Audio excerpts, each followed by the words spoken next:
Chairman আমাদের সকলের প্রিয় পয়গাম ভাই উপস্থিত আছেন, জেলা বিএনপির বিপ্লবী দপ্তর সম্পাদক যিনি প্রতিনিয়ত সকল ছাত্র দল, যুবদল, স্বেচ্ছাসেবক দলের খোঁজ খবর রাখেন মামুন ভাই উপস্থিত আছেন, জেলা বিএনপির নেতৃবর্গ উপস্থিত আছেন, সদর উপজেলা বিএনপির বিপ্লবী সভাপতি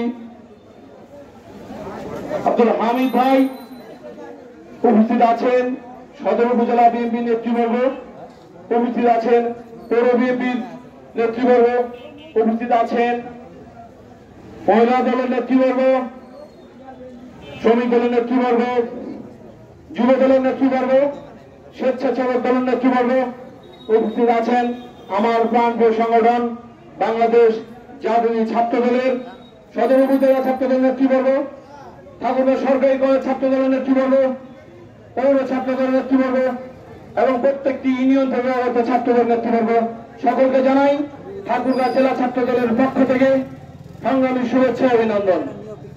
প্রিয় নেতৃবর্গ, আপনারা সকলে জানেন আজকে সেই খুনি হাসিনার ফাঁসির দাবিতে আজকের এই অবস্থান কর্মসূচি। এই জুলাইয়ের 5 তারিখ 4 তারিখে যে খুন করেছে আওয়ামী লীগ সরকারের প্রধানমন্ত্রী, তার আগে এই 15 বছর যাবৎ আমার ছাত্র দলের অনেক ভাইদেরকে নির্মম ভাবে গুম করেছে। ওই 18 সালের নির্বাচনে আগে দেখেছি, আপনারা দেখেছেন ছাত্র দলের হিলখেদের সাধারণ সম্পাদক জনি ভাইকে নির্মম ভাবে গুলি করে হত্যা করে এই অবৈধ আওয়ামী লীগ সরকার। শুধু এই 5 তারিখে হত্যা করেনি, এই 17 বছরে হাজার হাজার ছাত্ররা তাকে হত্যা করেছে এই আওয়ামী লীগ সরকার। হাজার হাজার বিএনপি নেতা কর্মীকে হত্যা করেছে এই আওয়ামী লীগ সরকার। শুধু হত্যাই করেনি, আপনারা দেখেছেন ওই আয়না ঘর নামে একটি ঘর তৈরি করেছে, সেই ঘরে আমাদের ছাত্র দলের অনেক ভাইদেরকে দীর্ঘদিন বন্দী করে রেখেছে। সেই ছোট্ট একটি ঘরে ছোট্ট একটি লাইট আর অন্ধকারের মধ্যেই এই বছর কা বছর পার করে দিয়েছে। আমরা কি দেখেছি, এই আওয়ামী লীগ সরকার ক্ষমতা থাকাকালীন কোন ছাত্র দলের ভাইরা বা বিএনপির পরিবারের কোন সন্তান যদি ছাত্র দলের মিছিলে আসে, ওই পরিবারকে গিয়ে ওই ছাত্রলীগ যুবলীগ অত্যাচার করেছে এবং তাদের নামে মিথ্যা মামলা দিয়েছে। ওই অতি উৎসাহিত কিছু পুলিশ লীগ আছে যারা কিনা তারা ছাত্রদল করে তাদের ছবি তুলে ওই আওয়ামী লীগ ছাত্রলীগদেরকে দিয়েছে, তাদের পরিচয় ঠিকানা দিয়েছে, তারপরে তাদের বাড়িতে গিয়ে তাদের দোকানের প্রতিষ্ঠানে গিয়ে তারা হামলা করেছে। হামলা করার প্রতিদান তারা কি পেয়েছে? ওই সালমা রহমান, আমরা সবাই দেখেছি, সবাই জানি, হাজার হাজার কোটি টাকা, যাকে আমরা দরবেশ বলে বলি, সবাই চিনি, হাজার হাজার কোটি টাকা, ওই কোটি টাকার কোনো দাম নেই।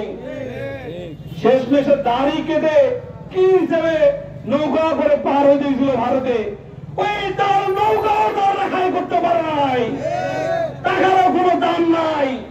এই অবৈধ টাকা দিয়ে কোনো লাভ নেই। কি লাভ আছে? পরিশ্রমের টাকা লাভ আছে।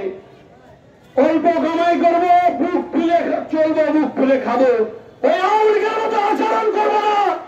ওই যে আমরা কালকে কি দেখেছি জানেন?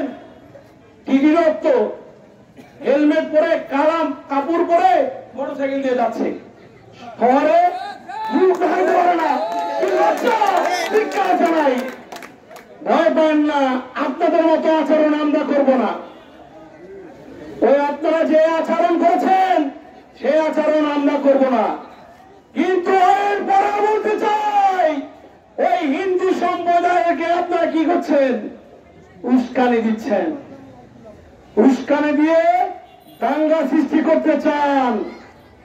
আমরা বলতে চাই ওই 17 বছর হিন্দু সম্প্রদায়ের ভাইরা যেভাবে স্বাধীনভাবে বসবাস করছে বাংলাদেশে, ঠিক সেইভাবেই বাকি জীবন বসবাস করবে। আর কিচ্ছু হবে না। আমরা চাই হিন্দু মুসলিম ভাই ভাই, কিন্তু কেউ যদি অতি উৎসাহিত হয়ে কারো আঙ্গুলে পাশ দেয় তাদেরকেও আমরা ছাড়ব না।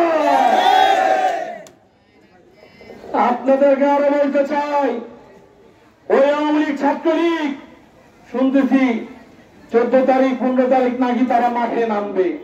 ওই ফেসবুকে কোথাও থেকে ফেসবুকে একটা স্ট্যাটাস দিয়ে দেয় যে আমরা আছি। আরে ভাই সামনে আসেন, আমরা তো 17 বছর আপনাদের সাথে লড়াই করছি, আপনারা আসেন লড়াই করেন আমাদের সাথে। আপনাদের সাথে আমরা লড়াই করার জন্য প্রস্তুত আছি। এখন তো আপনাদের সাথে পুলিশ নাই, আমাদের সাথে পুলিশ থাকবো না। আপনারা মাঠে আসেন, আমরাও মাঠে থাকবো, লড়াই করবো। আমরা লড়াই করে বাঁচে থাকতে চাই। 17 বছর লড়াই করেছি, আবার 17 বছর লড়াই করবো। নেতৃবর্গ সকলের উদ্দেশ্য করে বলতে চাই, বারবার মহাসচিব স্যার বলেছেন আমরা কোন হিন্দু ভাইদের বাড়ি ঘর রক্ষা করবো, সবাই কারোর গায়ে আঘাত দিব না, কারোর গায়ে আঘাত দিতে দিব না। তারা নিজেরাই উস্কানি করে একটা দুর্ঘটনা ঘটাতে চায়, কিন্তু আমরা তারা রক্ষা করব। ঠিক আছে? আমরা বিশেষ করে ছাত্ররা সকল ওয়ার্ড পর্যায়ে, ইউনিয়ন পর্যায়ে, থানা পর্যায়ে তাদের বলতে যাচ্ছি, আমরা হিন্দু সম্প্রদায়ের ভাইদেরকে রক্ষা করব। তাদেরকে বলবো আপনারা আমার ভাই, আপনারা আমাদের বোন, আপনারা আমাদের মা, আপনাদের কোনো সমস্যা হবে না। আমরা আপনাদের পাশে আছি, আপনাদের পাশে সেনাবাহিনী আছে, আপনাদের পাশে মহাসচিব স্যার আছে। আপনারা শহরে চলেন, আপনারা ব্যবসা করে খান, আপনারা যেই চাকরি করেন সেই চাকরি করে খান, আমরা কোনো সমস্যা হতে দেব না। কিন্তু আওয়ামী লীগকে মাথা চাড়া দিতে দিব না।